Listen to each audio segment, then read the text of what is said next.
नीलकंठ महादेव से अद्भुत भला कौन, प्रकृति के रहस्यों से अकल्पनीय भला क्या है। इस बात को लेकर जरूर विमर्श हो सकता है कि जो सनातनी विज्ञान है वो कितना प्राचीन है, क्या चीजें हैं उसमें जो सारी दुनिया को शायद आज भी नहीं मालूम।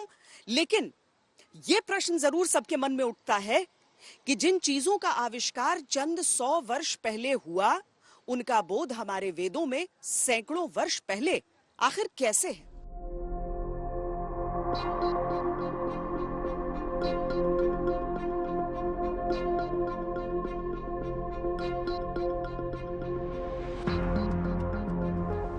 उज्जैन का कण कण अद्भुत है, उज्जैन का चप्पा चप्पा अविश्वसनीय है, उज्जैन से जुड़ा हर रहस्य अकल्पनीय है।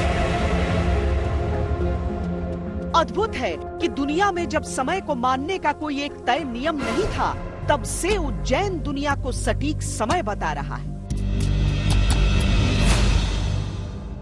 निश्चित रूप से उज्जैन प्राचीन समय में कालगणना की महत्वपूर्ण नगरी रही है। हम देखते हैं विक्रमादित्य के नवरत्नों में बराहमिहिर जो प्रसिद्ध खगोलवेत्ता हैं, वो एक बात ऐसे खगोलवेत्ता हैं जिसमें हमारे 3 पक्ष होते हैं ज्योतिष के, जिसमें गणित, फलित और होरा, जिसमें तीनों में उन्होंने ग्रंथ लिखे हुए हैं।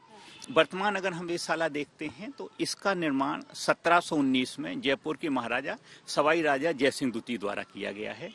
ये पहली वेधशाला है जो उन्होंने बनाई है। इसके बाद दिल्ली, जयपुर, मथुरा, बनारस सब बाद में बनी है। पहली वेधशाला उज्जैन में बनी है।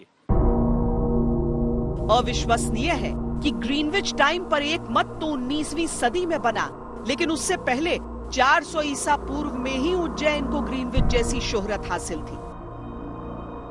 सदियों पहले पूरे भारत का समय उज्जैन को केंद्र मानकर पता लगाया जाता था और आज भी हिंदू पंचांग उज्जैन के कैलेंडर पर आधारित है। उज्जैन को कभी पृथ्वी की नाभि कहा जाता था, नेवल ऑफ द अर्थ। जो कर्क रेखा है और 0 डिग्री लॉन्गिट्यूड है, उसके एक दूसरे को यहीं पर काटने के कारण ये उपाधि उज्जैन को दी गई थी। समय के साथ कुछ डिग्री परिवर्तन हुए, फेरबदल हुए, लेकिन उसके बावजूद उज्जैन की महत्ता कम नहीं हुई। ओम नमः शिवाय।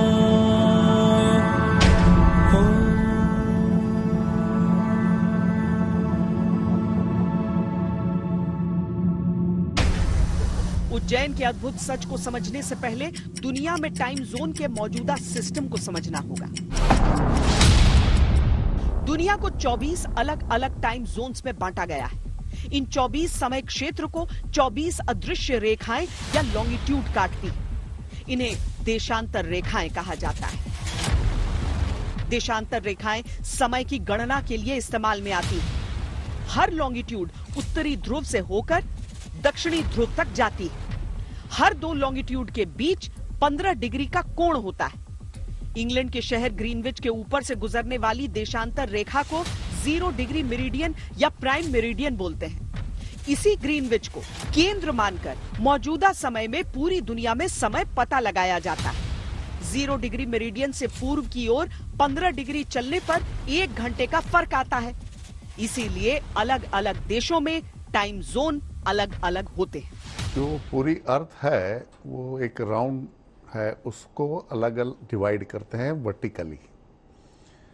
तो हर एक डिग्री को एक लॉन्जिट्यूड कहते हैं। जो एक एक डिग्री पे होता है उसको लॉन्जिट्यूड जो वर्टिकल लाइन है, और हॉरिजॉन्टल लाइन जो है वो लैटिट्यूड कहते हैं। और लॉन्जिट्यूड और लैटिट्यूड को मिला के कोई भी जगह का लोकेशन फिक्स कर सकते। तो एक तो ये काम है।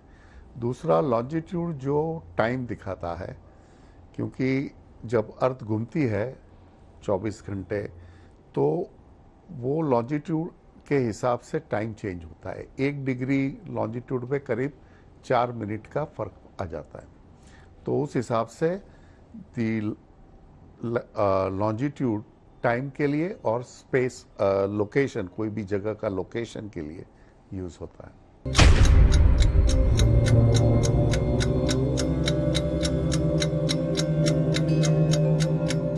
19वीं सदी की शुरुआत में दुनिया में समय सूरज और तारों को देखकर तय करते थे।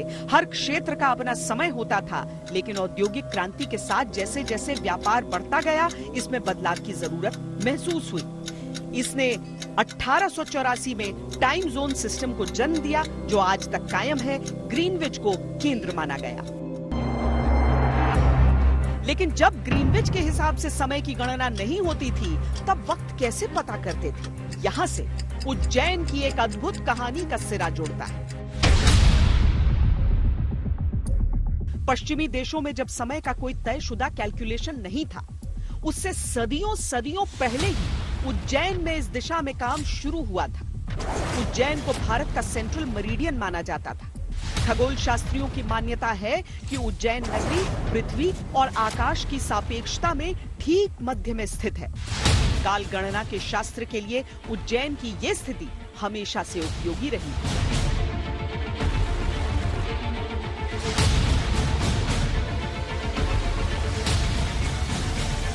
हम उज्जैन की वेधशाला पहुंचे, जिसको आज गवर्नमेंट जीवाजी ऑब्जर्वेटरी के नाम से जाना जाता है।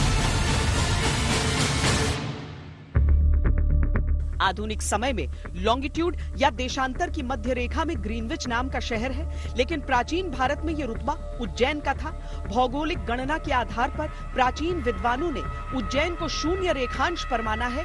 यह भी माना गया कि कर्क रेखा भी यहीं से गुजरती है। उस काल में देशांतर रेखा और कर्क रेखा का इंटरसेक्शन यही माना गया। ऐसा सिर्फ भारत के विद्वानों का मानना नहीं था, बल्कि ग्रीक गणितज्ञ क्लॉडियस टॉलमी के अनुसार उज्जैन शहर वहां ओजीन के नाम से प्रख्यात था। टॉलमी ने उज्जैन या ओजीन को अपने मैप पर दिखाते हुए कहा भी कि वो उस समय दुनिया का प्रमुख शहर था। ग्रीक गणितज्ञ क्लॉडियस टॉलमी के अनुसार उज्जैन से जीरो मेरिडियन की गणना की जाती थी।